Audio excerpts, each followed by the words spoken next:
ګرانو کتونکو سلامونه، لبخان شیرپوست تاسو په خدمت کې حاضر دی. کتونکو یو وارې بیا به خبرې ترې کوو د هغه لنډو لپاړو دپاره یقینا په کنځلو هم ستړي شو. هغوی ډېر ماته افسوس کیږي او په هره طریقه باندې چې کوم دی نو د خپل لیډر د صفایه کوشش وکړو، خو وی چې خدای نه کړي نو پیر بابا به څه کړي.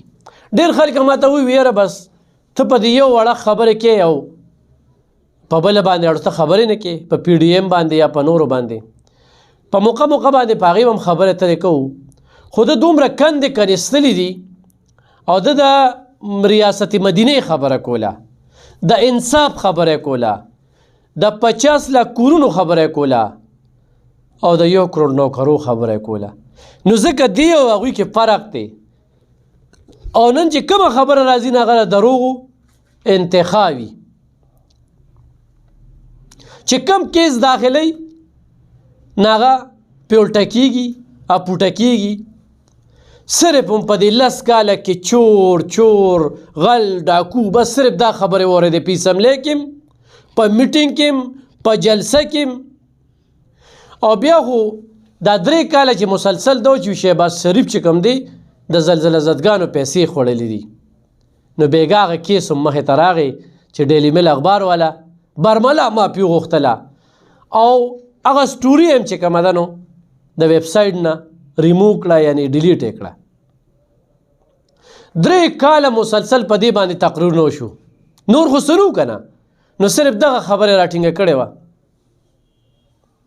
زه دا وایم چې نواز شریف سره او یا دغه خاندان سره د اسټیبلیشمنټ یا د حکومت یا تیر شوي حکومت څه وکړل او خدا عمران خان صاحب سره شي نو یا به خودکشي کړې وه او یا به د سیاست نه کناره کش شو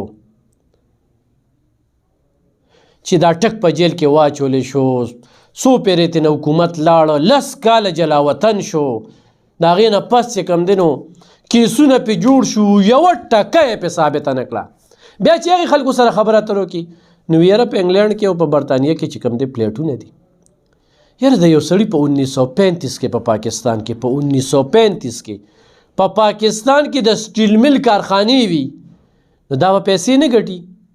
د دې په جواب کې جهانګیر ترین په سیکل ګرځېده او په دغه تیر حکومت کې چې کوم دی خپل جذب و دا امپیګان او ایمنیګان به یې غستل. دې سره کوم دی نه هغې نن علیم خان چې د دوی د پارټۍ و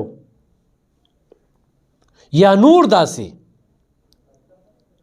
بیا زه دغې ملګرو ته وایم زما ته څه ګیله نه ده، خواسې زه یم چې خلک ګمراه نه شي، په ذهن کې ولې څو خبرې اچول غواړم. دوی وایي امپورټنټ خبره کوي که نه. دوی ما ته ووایه چې په دې د دوی په اسمبلی کې او په کابینه کې دا ترین چې کوم دی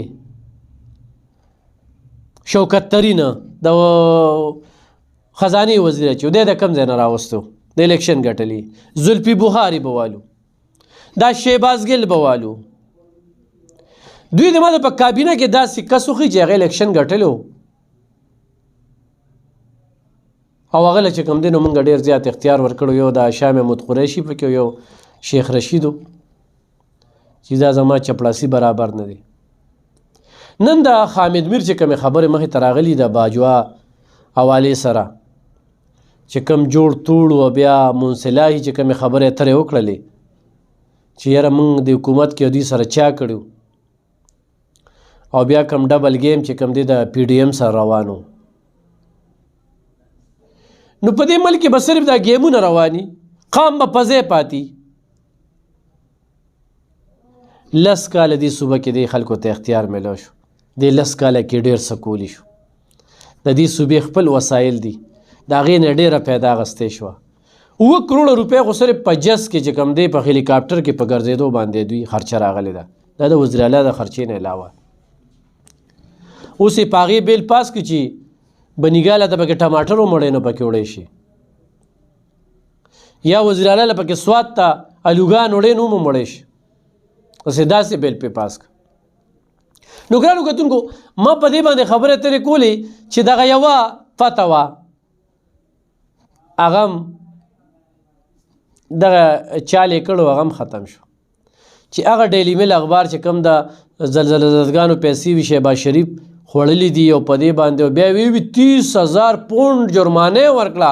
په هغې ما پروګرام کړو چې دا جرمانه نه وه، دا خرچه وه. نن هغه خبرې م را څرګندې شولې او نن هغه معافي وغوښتله.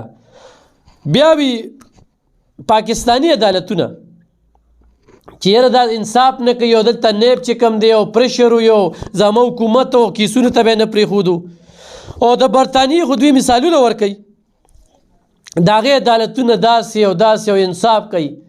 نن د برطانیې عدالت هم دا ثابته کړه چې یاره دې خاندان هېڅ قسمه کرپشن نه دی کړی، دې نه پس به څه جواز وله پیدا کوي او څه خبرې به کوې. نو خدا را د دې چور ډاکونه وځې خپله کارکردګۍ باندې خبرو کې چې یاره دا دام کړي دي او دا دام کولو. د هرې پارټۍ یو منشوري ANP 15 کاله تېر کړي دي، خپل یو منشور یې وړاندې کړی و، منشور یې پوره که، هره خبره یې پکې سر ته ورسوله. دغه شان د پیپل پارټۍ یو منشور د دغه نه مخکې وړاندې کي، هر څه چې کوم دی نه هغه خلکو ته ورکي. بیا د ډاکو د چور خبره نو 15 کاله وشو چې دا هغه زرداري چې تاسو ورته ډاکو وایې په دغه سند صوبه باندې حکومت دی، تر اوسه خو سند دیوالیه نه شو. دا صوبه کې د تنخواګانو د اختیارولي خبرې هم اورېدلې وي، د تنخواګانو دپاره یوه ټکه نشته، د دې خبرو اړه دغه نشته. او یو داسې سړی دی او چې خبرې ختمې شي نو وي د ګړی خبره پرې راشي، ګړی یې خرڅ کړله څه خبره نه ده، خو په ګړی په خرڅولو کې هم دروغجني وکړله او بیا یو جعلي چټ وښوده او هغه دوکاندار هم د هغې تردید وکړو چې زما دا نومونه ما اخله چې په ما هم خرڅه کړې ده. او بیا د مرشد خبره پکې مخې ته راله او مرشد صاحب دې نه مخکې په ټي وي یو پروګرام کې ویلو چې ما ته به ویلو دا ګړیګانې او ما اخیستې وي، چونکې دوی چې یو خبرو کې نه هغه پوټه وي. الریډي هم دې زلفي بخاري دا ګړی اخیستې وه، دی خرڅې کړي. نو ګرانو کتونکو په دغې باندې مې خبرې اترې د سره کولې چې وي د صبر میوه خوښوي. یقینا نواز شریف سره چې په دې ملک کې کم زیاتې وشو، بټو خاندان چې کم دی قربانۍ ورکړې، شهادت یې نوش کړې، خو دوی چې کم جیلونه او سختې جلاوطنۍ الزامونه تورونه او د هغې باوجود نن هغوی قام ته وړاندې دي. هر عدالت د هغوی په حق کې فیصله کوي. د برطانیې عدالت چې فیصله وکړله نه دی پاکستان عدالت فیصلې چې کوم دی دا په هغې باندې خاوي رالی. ټیک ټاک. نو د دې خبرو دپاره جواز نشته، نو ټنګ کنځلي او یاره په امریکا کې پلاټ دی او دلته یې پلاټ دی او هلته یې پلاټ دی. نو یو ټکه کرپشن په دغه کې چې کله په 1935 کې یو سړي کاروبار وي، کارخانې وي، او کله چې نواز شریف سیاست ته روزي نو دغه ټیم کې هم د ده نه هر څه ضبط شي. خو دوران الیکشن دوران سیاست کرپشن کړی وي. نه 4 کاله عمران خان صاحب صرف په دې تیر کړل، نور یې په هېڅ هم تیر نه کړل، بس په دې تیر کړل چې دا عمر قید کړي په دې باندې ثابت شي. نه نیب پې ثابت کړ، نه په یې ثابت کړه، نه پې باجوا صاحب ثابت کړه. نو د دې دروغو نه څه نه جوړېږي. نو ضروري مې ګڼل چې په دې سره څو خبرې ته شریکې کړم چې دې نه پس په لاس جواز پیدا کړي. ډېره مننه، خوشحاله اوسئ.